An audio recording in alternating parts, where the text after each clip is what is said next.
Once upon a time, in a small, sunlit village in the heart of Anatolia, there lived a young and spirited Kangal dog named Koda, with a coat as golden as the wheat fields and eyes as bright as the morning sun. Koda was loved by everyone in the village, but Koda was no ordinary dog.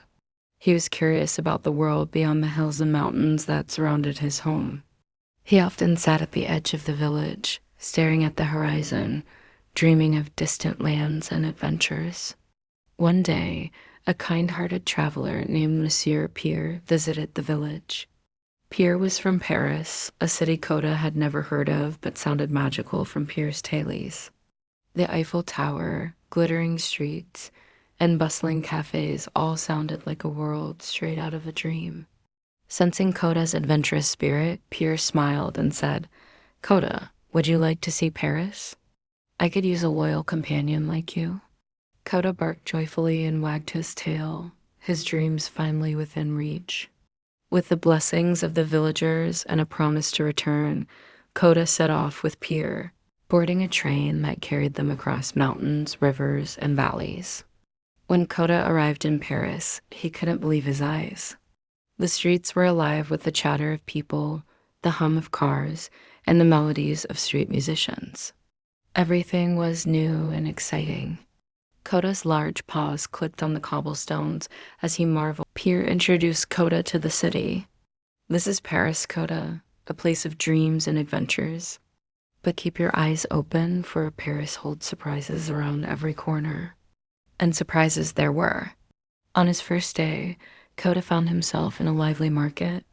The smell of freshly baked bread, cheese, and flowers tickled his nose.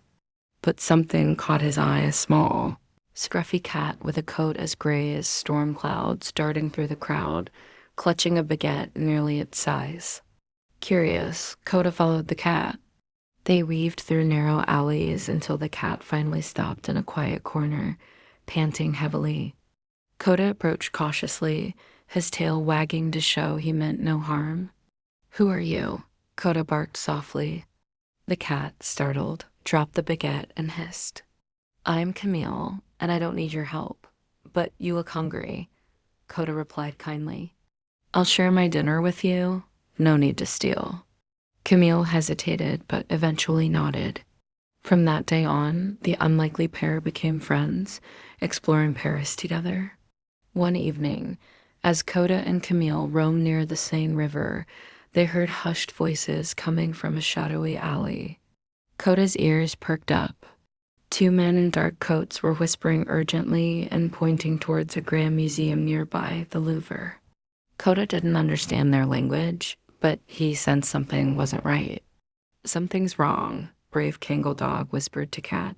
"We need to find out what they're planning." Cat's whiskers twitched nervously. "Are you sure? They look dangerous." But brave Kangal dog's bravery wouldn't let him turn away.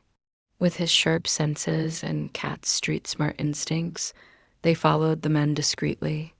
They soon discovered that the men were plotting to steal a priceless painting from the Louvre, the famous Mona Lisa. Brave Kangal dog knew they had to act quickly. He and Cat raced back to Pierre, who worked as a historian and knew the museum staff. Pierre immediately alerted the authorities. But brave Kangal dog wasn't done yet. That night, Koda and Camille sneaked into the museum. They had a plan. While Camille distracted the guards with her agile leaps and mischievous meows, Koda positioned himself near the entrance. When the thieves tried to escape with the painting, Koda leapt forward, his powerful bark echoing through the halls. Startled, the thieves dropped the painting and ran, only to be caught by the police waiting outside. Koda became an instant hero. The next day, newspapers across Paris featured stories of the brave Kangal dog who saved the Mona Lisa.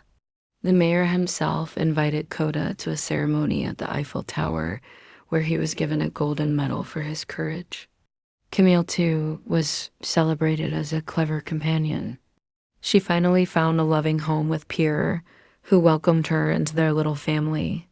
As the weeks passed, Koda explored every corner of Paris, from the grand boulevards to the quaint streets of Montmartre. But as much as he loved the city, he missed the wide open fields and the familiar faces of his village. One day, Pierre asked, "Koda, would you like to go back home?" Koda barked softly, his tail wagging. He had lived his dream and made memories that would last a lifetime. It was time to return to the village and share his stories with his friends. When Koda returned to Anatolia, the villagers welcomed him like a hero. They listened with wide eyes as he told them about Paris, his new friend Camille, and how he had saved the Mona Lisa. From that day on, Koda became a legend in the village, a symbol of courage, kindness, and the power of dreams. And so Koda's tale spread far and wide, inspiring everyone, young and old, to chase their dreams and face adventures with an open heart.